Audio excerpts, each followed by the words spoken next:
Prana has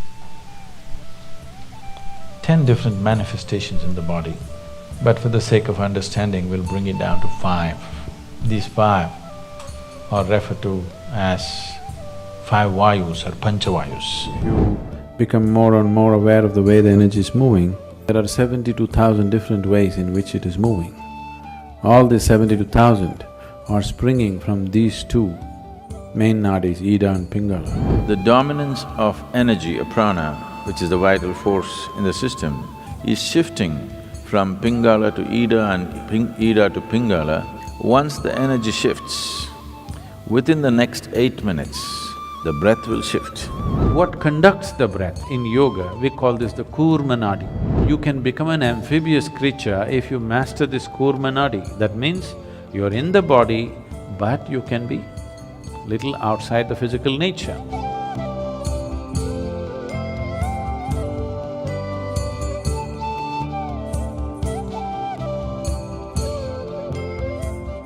The word prana,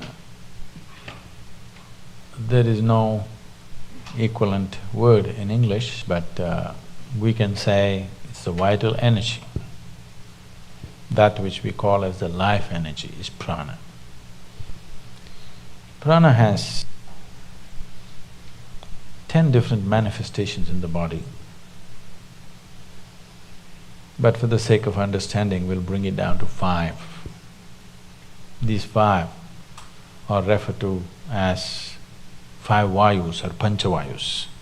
This is Prana Vayu, Samana Vayu, Udhana Vayu, Apana and Vyana. They're in charge of different dimensions of what happens in this human mechanism. This is an endless subject if I speak like this. I'm just trying to abridge it in a sensible manner. Taking charge of this. Yama means to control or to take charge. Pranayama means a method with which you want to take charge these Panchavayus. Because how your body functions, how your mind functions, how the whole physiological framework, this human mechanism, how it functions, is determined by this energy. This is an energy, it is an intelligent energy in the sense it carries a certain amount of memory. The karmic memory of the individual person is imprinted on this energy, so in each person, the prana functions in a different manner. It is unique to each individual. It is not like… it is like electricity. Electricity is not smart. It can light up the the light bulb, it can run the camera, it can, run the air conditioning, it can do million things, but not because of its intelligence. It does the same thing, always. Because of a particular device, a certain thing happens. But now I'm talking about, this will happen in future, that you may have smart electricity. It is not far away. In the next 50 years, you may have smart energy, that the energy behaves in a particular way. You can make it behave in a certain way because you can imprint certain memory upon it. So this is an intelligent energy where a certain amount of imprint is there. Because of that, it functions in a specific manner in an individual person. That is going into an extremely refined form of pranayama where we particularly design something for an individual person because he's in a certain way. For that, to come to that level, it will need a general level of pranayama where it takes care of these 5 Vayus. If one has a certain mastery over these 5 Vayus, there is no such thing as physical ailment or particularly psychological ailment is out of question. If somebody takes charge of their prana, whatever may be the external atmosphere, whatever influences in terms of reverberations, waves, emotions, other kinds of pressures, doesn't matter what, psychological balance is 100% guaranteed for a person who takes charge of his prana, always. When I say balance, maybe most of you won't be medically considered imbalanced, but a whole lot of people are psychologically imbalanced. Suppose you have a hand. Suppose this hand simply pops up right now. It pokes into your eyes and it scratches you and beats you. If your hand starts doing this, there is a sickness, isn't it? At least your hand is sick. Let me not blame the whole person. At least your hand is sick for sure, isn't it? Well, this is what most people's minds are doing. Every day it scratches you from inside, makes you cry, make you bawl, make you worry. In so many varieties of suffering, it pokes your eyeballs out many times. Is it not doing? It is sick. Maybe in a socially accepted manner, but it is sick. So one who takes charge of his prana can be 100% assured his psychological balance is there, you cannot shake it. Physiological balance also is there, but physiological ailments may happen due to various reasons. One thing is there are infections and other, organisms who want to live. Yes, they want to live. Another thing is variety of chemicals and poisons and stuff we may swallow knowingly, unknowingly, and it can cause things. So physiological ailment is, I would say, 90% guaranteed that it won't happen. But psychological well-being is 100% guaranteed. If you're psychologically in an extremely good place, 10% of physiological problems are not even a problem, It's not even a problem. Most of the time, what little things that may happen to the body, that's not the thing. What reaction that happens in your mind is the big thing, isn't it? Yes or no? Yes. So, pranayama means you want to take charge of the vital forces. As I said, they have an intelligence of their own, each one of them. Either during birth, after conception, how they enter the newborn and how they leave the dead. In this, it clearly displays it has an intelligence of its own. One may not notice this unless they become very conscious about these things. It's a world by itself, if you ask me. It takes a certain level of attention. The word attention may not go deep enough. I'm using the word attention because the other words are horribly corrupted. Awareness and this and that are badly corrupted. So I'm using the word attention, but the word attention is not suggesting what is needed. Just mental alertness is not enough. It has to become really attentive. If you make yourself like that, you know how these five are functioning. The energy body comprises of 72,000 nadis. When we say a nadi, it means a channel or a pathway. Nadi does not mean a nerve. If you cut open this body, you will not see the nadis, there is no such thing physically. But experientially, if you observe the nature of the movement of energy in the system, you will see that it always moves along established pathways, never randomly. So there are 72,000 ways in which it moves. 36 on the right, 36 on the left, 36,000 on either side. The right is called as Pingala, the left is referred to as Ida. These are also referred to as sun and moon. So, these two, Ida and Pingala, or the sun and the moon, the right and the left, on the level of your mind, signify the logical and the intuitive. When I say intuitive, intuition is not another dimension of perception, but just another dimension of computing. If you have the same amount of information within you, if you go logically, there may be 10 steps to get to a place. Intuition means you don't take the 10 steps, you just jump to the 10th step. But today modern education systems, 100% stomping on the intuitive dimension, only the logical is developed. Anything intuitive is dismissed off as mumbo-jumbo. For everything you have to think through. What your grandmothers just knew, today you have to do $1 billion research to find the same thing.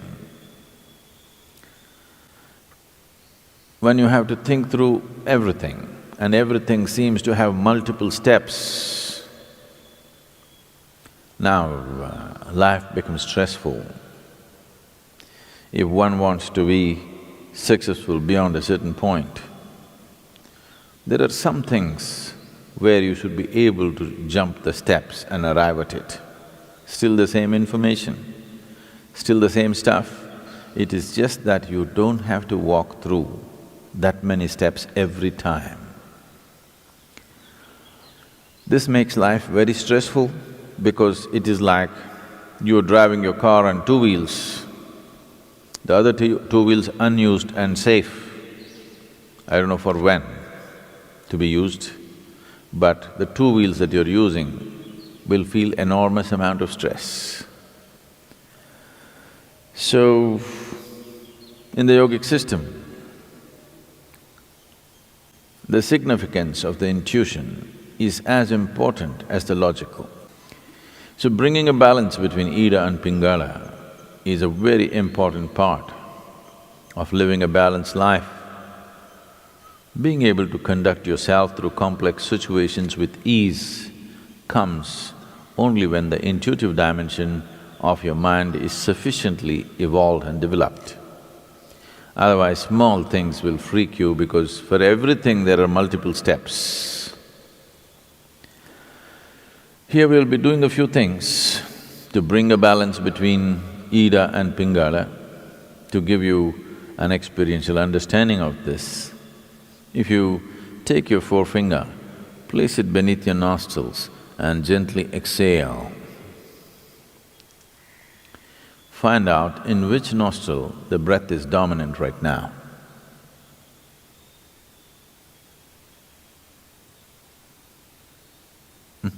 How many of you right? Left? Okay, it's either right or left. Only two barrels, you know. If there were 25, how complex it would have been. If you observe yourself through the day, you would have noticed that approximately between 40 to 48 minutes, the dominance of the breath will shift from right to left and left to right. Have you ever noticed this? Have you? Why this is happening is, within the system, the dominance of energy, or prana, which is the vital force in the system, is shifting from Pingala to Ida and Ida to Pingala every 40 minutes. Once the energy shifts, within the next 8 minutes, the breath will shift.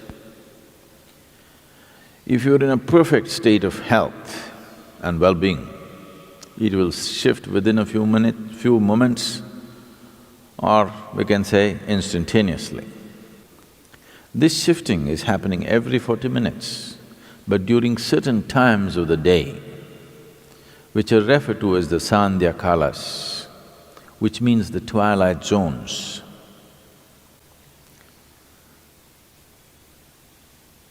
"20 minutes before sunrise, 20 minutes after sunrise." Oh, that's okay, Sadhguru, tell me if there are other times. 20 minutes before noon, 20 minutes after noon. 20 minutes before sunset, 20 minutes after sunset, 20 minutes before midnight and 20 minutes after midnight. 40 minutes at a time, 4 times during the day. There is a certain transition happening These are called twilight zones or sandhyas, because at this time, the balance between Ida and Pingala shifts very rapidly. Because it's shifting rapidly within yourself, it's very easy to bring it to a balance at these times. To an extent, almost everywhere in the world, any spiritual process or practice means morning, evening. Sandhya has become synonymous with spiritual practice. The time has become synonymous with many practices. So, bringing a balance between Ida and Pingala is important for a balanced development of a human being. You feel truly comfortable only when you're in balance, in some way. When there's any kind of imbalance, there's a discomfort, isn't it? Yes? When you're experiencing any kind of imbalance, there is discomfort. Only when you attain to a certain balance, you feel really comfortable.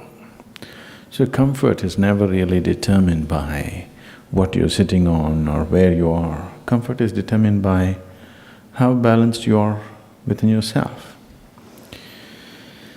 This basic comfort that every human being must have, unfortunately, has been denied to too many people. Just to sit with total ease in one place is not there in most people right now, isn't it? Simply sitting in ease, complete ease, it is not there. So, when there is no ease, it's a disease. Whether you're medically diagnosed or not, it is a disease. If the disease continues over a period of time, it will manifest itself in the body as a malfunction, which gets labeled as some kind of disease, like incredible names they're coming out with for every kind of problem. The fundamental reason why the system doesn't last its span, it's designed to last its span, but it is not lasting its span because we're keeping it in various levels of imbalance. You drive your car on just two wheels all the time, something will break down. So, similarly, the whole system is not being properly kept. There is not enough balance in the system. Only when you're in balance, there is comfort, otherwise there is no comfort. One will not know comfort unless he knows some sense of balance within himself. Only when you're in balance, you can be still. And man is ill. Human beings are ill only because they do not know how to be still. Stillness will not come unless there is proper balance. Only when you're totally balanced, you can be still within yourself, otherwise that will not happen.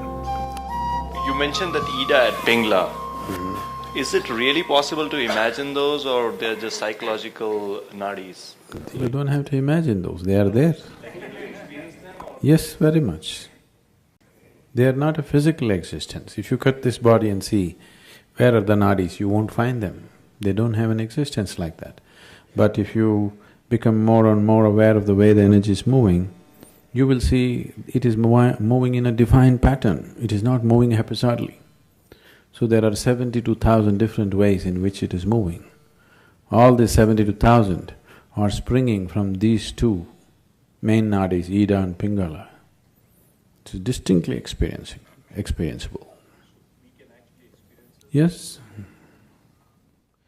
So, this breath or what conducts the breath in yoga, we call this the kurma nadi. You know what's a kurma? Not kurma. Kur. No, I saw some tongues. Kurma means a turtle or a tortoise, an amphibious creature. It's in the water, but it can also venture out. So, you can become an amphibious creature if you master this kurma nadi. That means you're in the body, but you can be little outside the physical nature, because this is your desire. Your desire is not to leave the physical for good. You want to be rooted in the physical, but you want to have a taste of what is beyond. This is human desire always. In trying to see everything that you're doing, please look at this. Whether you are going out to conquer the world, you get married, you bear children, you do this, you drink, you go to temple, you drug, you do whatever the hell you want. Essentially, all that you're looking for is, you want a bigger experience of life, isn't it? Yes or no? The only way your life's experience can be enhanced is by expanding your perception. If your eyes can see something that it cannot see right now, your experience is enhanced. If your ears can hear something that you cannot hear something right now, your experience is enhanced. In like this, if your perception is enhanced, only then your experience is enhanced. Otherwise, you're only going on imagining things within the limited data that you have already gathered. Yes? The only way to enhance is to expand or to come out. So Kurmanadi, this breath is referred to as Kurmanadi because if you use it properly, you can become like an amphibious creature that you can be in the body but you can venture outside. This is like a rope. Let's say we pull out your breath right now. If I take away your breath, what will happen? You and your body will fall apart. Right now in your experience, you are the body sitting here, but this rice and Chintataku and Gomakura, everything is gathered up here and sitting here, yes or no? Yes? It's food that you've eaten. Is this an accumulation? Do you understand this is an accumulation? What you accumulate can be yours, can never ever be you, isn't it? Yes? I can say, this is mine, this is mine, this is mine, but if I say, this is me, this is me, this is me, lost it, isn't it? Whatever you accumulate can be yours, can never ever be you. So the moment if I pull the breath away, then you and what you have gathered will fall apart. You and your body will fall apart. Or in other words, it's the breath or the Kurmanadi which ties you and your body together. When we say Kurmanadi, we are not just talking about the passage of air. Right now, you're incapable of experiencing the breath in the sense, see, right now, if you watch, you think you're watching the breath, no. You're only noticing the sensations caused by the passage of breath. You're not capable of knowing the breath itself. So the breath or what sets up this pattern, what directs this pattern, that we are calling as Kurmanadi. If you have some mastery over that, you become an amphibious creature. That is, you're rooted in the physical, but you can venture out. If this much freedom arises in human life, suddenly you know there is another possibility, that there is something beyond physical nature. Whatever you're going through within this physical cocoon is not everything, you know a completely different dimension of life. If this one thing you know, if you have a moment of experience beyond your physicality, death is not an issue, isn't it? If you know life beyond your physical body right now, death is not an issue. Death is a big issue because you know nothing beyond the body. When they threaten to take it away, there is terror in people simply because everything that you know is going away. If you knew something beyond the body, suddenly this would not be such a big problem. And it is not a problem. It is a solution for all our problems that we are mortal. If you are here, let's say next million years you're not going to go, that is a problem, isn't it? We must live our span and we must go, that's a good thing.